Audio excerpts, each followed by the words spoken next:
नमस्कार दोस्तों, हम लेकर आ चुके हैं आप लोगों के लिए 10 मिनट में 50 बड़ी ताज़ा और बड़ी ख़बरें बताएंगे दोस्तों। आखिरकार कैसे जो है यहाँ पर एक बार फिर से यमन के हूतीज़ ने दोस्तों अमेरिका और इजराइल को लिया अपने निशाने पर। आखिरकार क्यों दोस्तों असदुद्दीन ओवैसी ने फिर से दिलाई बाबरी मस्जिद की याद, क्यों अखिलेश यादव ने राहुल गांधी को मंदिर न जाने पर बीजेपी को घेरा, और आखिरकार कैसे दोस्तों प्रधानमंत्री नरेंद्र मोदी के खिलाफ ईवीएम को लेकर सड़कों पर उतरे फिर से वकील। तमाम मुद्दों पर होगी बात, लेकिन उससे पहले अगर आपने अब तक हमारे चैनल को सब्सक्राइब नहीं किया है तो जल्दी से कर लीजिए। पास में एक घंटी आएगी, इसको भी दबाइए ताकि हर वीडियो की अपडेट आप तक पहुंच पाए। दरअसल दोस्तों आपको बता दे चले बुरी तरीके से फंस गया इजराइल। जी हाँ, आपको बता दे चले दोस्तों यमन के हूतीज़ ने बड़ा ऐलान कर दिया है, जहां पर उन्होंने फिर से एक बार शिप को ले लिया अपने निशाने पर। दरअसल आपको बता दे चले यमन के हूतीज़ ने दोस्तों इजराइल की शिप को फिर से उड़ा डाला। यमन के हूतीज़ ने लाल सागर में पूरी तरीके से ख़ास करके बिज़नेस को ठप कर दिया है दोस्तों। वो किसी को आगे नहीं बढ़ने दे रहा है, और यही कारण दोस्तों जो यमन के हूतीज़ से इस वक्त डर में है काफ़ी ज़्यादा, और इजराइल को सबसे बड़ा ख़तरा है। आपको बता दे चले दोस्तों फ़िलहाल अयोध्या में राम मंदिर की प्राण प्रतिष्ठा ख़त्म हो गई, लेकिन असदुद्दीन ओवैसी भड़क गए हैं। ओवैसी ने बीजेपी को जमकर लपेटा। ओवैसी ने कहा कि बीजेपी ने एक प्रोपेगेंडे के तहत वहाँ पर बाबरी मस्जिद की जगह राम मंदिर बनाया, और अब उसको एक प्रोपेगेंडे के तहत ही चला रही है ताकि पूरी जो हिंदू कम्युनिटी है वो एकजुट होकर बीजेपी को वोट दिया करे। और अगर दोस्तों ऐसा होगा तो आप भी समझ सकते हैं कि बीजेपी को हराना मुश्किल है, क्योंकि बीजेपी चाहती है कि जितनी भी हिंदू कम्युनिटी है दोस्तों वो उसको एकजुट होकर वोट दे दिया करे। लेकिन ऐसा कभी नहीं हो सकता, क्योंकि हमारे देश में दोस्तों इतने सारे हिंदू भाई हैं जिनकी सोच बीजेपी के ख़िलाफ़ है, जिनको लगता है कि बीजेपी सिर्फ एक अपने फ़ायदे का प्रोपेगेंडा फैला रही है। यही कारण है जो ओवैसी ने कहा कि फ़िलहाल 500 साल तक नमाज़ पढ़ने वाली मस्जिद पर मंदिर बना दिया गया, वो भी ठीक है। लेकिन उसके बाद ओवैसी ने कहा कि जो राजनीति हो रही है वो सिर्फ हिंदू भाइयों को अपनी तरफ खींचने की राजनीति है, ताकि तमाम कम्युनिटी बीजेपी को वोट दे। आपको बता दे चले दोस्तों एक बार फिर से अखिलेश यादव ने बीजेपी की लगाई क्लास। अखिलेश बोले राहुल गांधी को राम मंदिर में पूजा करने से रोकना सबसे बड़ा अपराध है। उन्होंने कहा कि फ़िलहाल राहुल गांधी की यात्रा से डरी हुई है बीजेपी। दरअसल आपको बता दे चले अभी एक दिन पहले दोस्तों राहुल को मंदिर जाने से रोका गया था, जिसको लेकर अखिलेश ने अब बीजेपी को घेरा। उन्होंने साफ कहा कि फ़िलहाल जो राहुल गांधी के साथ हुआ है वो गलत था, क्योंकि भगवान का दर्शन करने से किसी को रोकना नहीं चाहिए, ये सबसे बड़ा अपराध है। प्रधानमंत्री नरेंद्र मोदी को लगा दोस्तों बड़ा झटका। जी हाँ, दरअसल आपको बता दे चले दोस्तों तमाम विदेशी मीडिया ने बीजेपी की खोल दी पोल। दरअसल राम मंदिर के प्राण प्रतिष्ठा को लेकर ज़्यादातर मीडिया ने दोस्तों ये छापा कि बीजेपी हिंदुत्व टेम्पल के ज़रिए वहाँ पर हिंदुत्व की राजनीति को बढ़ावा देना चाहती है और राजनीति पर कंट्रोल करना चाहती है। वो हिंदुत्व के ज़रिए पूरे देश की जनता को अपने अंडर में लेना चाहती है। यही कारण है दोस्तों जो एक बार फिर से हिंदुत्व पर जो है सवाल उठने लगे कि बीजेपी आखिरकार देश को किस ओर लेकर जा रही है। आप समझिए, एक धर्म के नाम पर राजनीति करना यह ख़तरनाक है, क्योंकि आगे चल के कितना ख़तरनाक होगा ये हम भी नहीं जानते।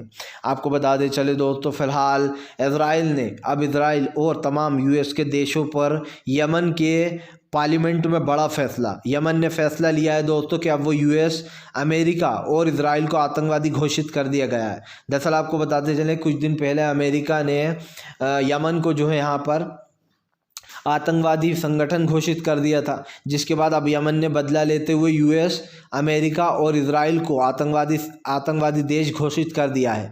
आपको बता दे चले यमन के पार्लियामेंट में ये प्रस्ताव पास हो चुके हैं। सीधी सी बात है, जब यमन के साथ उन्होंने ये किया तो यमन ने भी बदला ले लिया है और अंगूठा ठेंगा भी दिखा दिया है कि अब जो उखाड़ना है उखाड़ लो। सीधी सी बात ये दोस्तों अब गेम पलट चुका है, यहाँ पर अब मुश्किलें बढ़ गई हैं ख़ास कर आपको बता दे चले दोस्तों फ़िलहाल मुश्किल में तो अब दिखाई दे रही है बीजेपी की सरकार। राहुल गांधी ने बीजेपी के ख़िलाफ़ मोर्चा खोल दिया। दरअसल आपको बता दे चले राहुल गांधी का कहना है कि बीजेपी सिर्फ धर्म के नाम पर भाई को भाई से, एक ज़ात को दूसरी ज़ात से, हिंदू को मुसलमान से लड़वाने का काम कर रही है। राहुल ने कहा कि मैंने कसम खाई है जब तक मैं इस देश में भाईचारा नहीं फैला दूंगा मैं रुकने वाला नहीं हूं। राहुल गांधी ने बताया कि इस देश में प्यार मोहब्बत की ज़रूरत है, बीजेपी नफ़रत फैलाएगी तो हम मोहब्बत की दुकान खोलेंगे।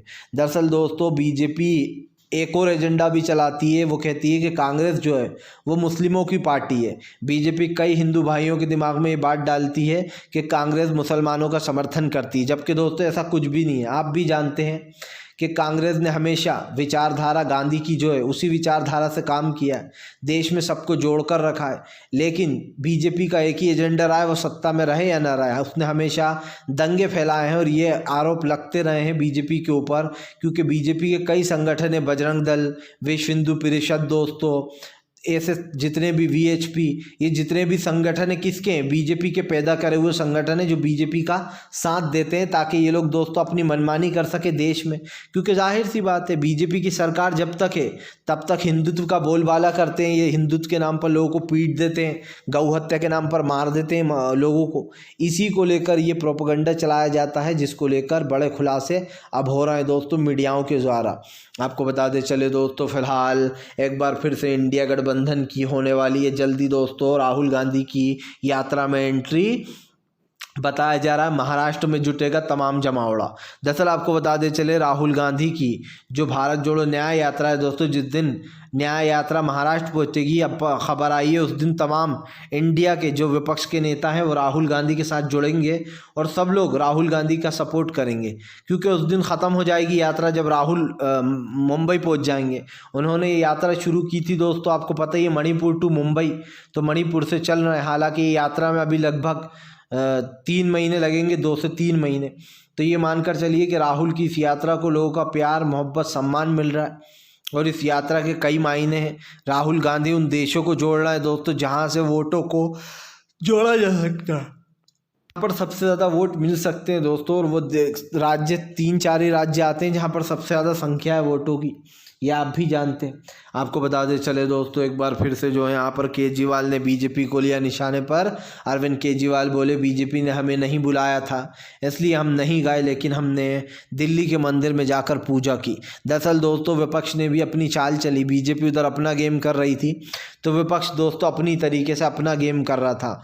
उसको पता था कि बीजेपी दोस्तों जानबूझकर विपक्ष को रोक रही है, इसलिए विपक्ष ने भी अपना पूरा काम ईमानदारी से किया। वो भी मंदिरों में गए अलग अलग और वहाँ पर पूजा की।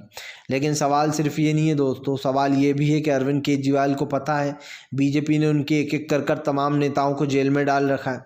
इसी को लेकर केजरीवाल ने बीजेपी को जमकर खरी खोटी भी सुनाई। अरविंद केजरीवाल ने कहा कि बीजेपी ने हमारे तमाम नेताओं को जेलों में डाल रखा है, जो लोग सच्चाई के लिए लड़ते हैं, जो लोग सच के लिए काम करते हैं। केजरीवाल ने कहा बीजेपी उनसे ही डरती है और उन लोगों को रोकती भी है। इसी को लेकर बवाल मचा हुआ और दोस्तों ये साफ दिखाई दे रहा है कि अरविंद केजरीवाल से लेकर तो तमाम जगहों पर बीजेपी की आलोचना भी की जा रही है। आपको बता दें चले दोस्तों फिलहाल हमास इजराइल की जंग के बीच में दोस्तों अब कुछ तुर्की कुछ करने वाला है बड़ा। आखिरकार तुर्की क्या करने वाला है अब? दरअसल आपको बता दें चले दोस्तों, बताया जा रहा है तुर्की ने ही अमेरिका और ईरान की लड़ाई रुकवा दी ज़रा में। अब तुर्की दोस्तों खाड़ी देशों से ये अपील कर रहा है कि कुछ लोग अभी भी ऐसे हैं जो लोग दोस्तों अभी भी तेल वगैरह दे रहे हैं चोरी छुपे इजराइल को, इन सब चीज़ों पर रोक लगाओ।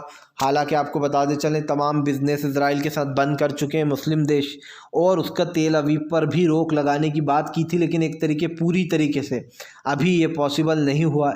हालांकि दोस्तों इस चीज़ को करना चाहिए, लेकिन अभी तक हुई नहीं है लागू। जब तक सही से इसको लागू नहीं किया जाएगा दोस्तों तब तक आप समझिए इसी तरीके की चीज़ें करते रहेंगे वो लोग। इसलिए कम से कम इस पर रोक लगाने का समय आ चुका है। फिलहाल दोस्तों हम तो यही कहेंगे कि ज़्यादा से ज़्यादा हमारे वीडियो को सपोर्ट करा करिए, क्योंकि दोस्तों जो सच्ची न्यूज़ हम आप तक पहुंचाते हैं वो गोदी मीडिया नहीं पहुंचाती है। जो हम सच्ची न्यूज़ आप तक लेकर आ रहा है, तो ज़्यादा से ज़्यादा हमें सपोर्ट करिए, चैनल को सब्सक्राइब करिए और दोस्तों वीडियो को लाइक करके कमेंट ज़रूर करिएगा।